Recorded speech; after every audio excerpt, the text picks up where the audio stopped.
The National Republican Congressional Committee went after Nancy Pelosi on the issue of Afghanistan because she'd spoken up about troop levels and how General McChrystal should go up the line of command. Now, which of course he should. Defense Secretary Robert Gates agrees with that. National Security Advisor agrees with that because it's obvious, right? You shouldn't have a general speaking to the press and not going up the line of command. We found out yesterday on the program that McChrystal gave his, I'm sorry, it was magically leaked. His report was magically leaked to Bob Woodward of the Washington Post before the president even got it, okay? So that is, the press is not really in the chain of command.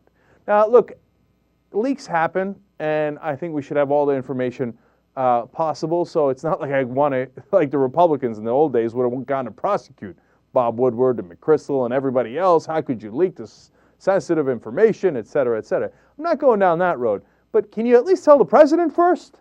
How's that for fair? So Nancy Pelosi makes a very reasonable comment on that. So the NRCC, the National Republican Congressional Committee, says, quote, if Nancy Pelosi's failed economic policies are any indicator of the effect she may have on Afghanistan, taxpayers can only hope McChrystal is able to put her in her place. Now, I gave that a little extra oomph, right? But seriously, you're gonna put that out there as a quote from the Republican Party that Nancy Pelosi should be put in her place?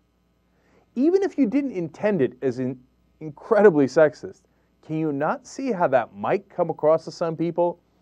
Just because that kind of language is being used over and over about women and how they should know their place and how men should put them in their place?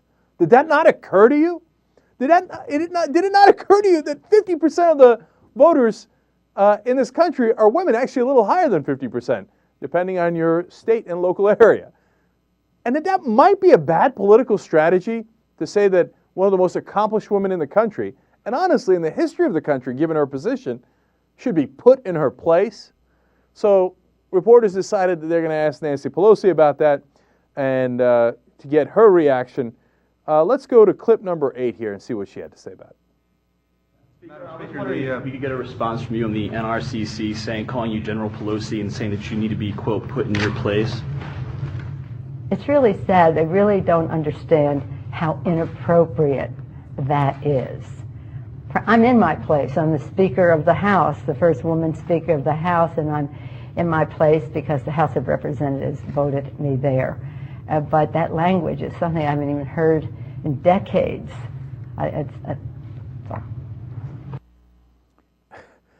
God, man, you remember when the Republicans were good at politics? Like that they'd beat up the Democrats, but it was fairly effective, and they'd use these demagoguing issues, but it worked. It seems like they've lost that touch because this is terrible politics. Even if you didn't intend it that way, it was incredibly stupid to put out a statement like that that's going to clearly alienate a lot of your voters. Man, what a bunch of knuckleheads. And by the way, if you ask me, did they intend it?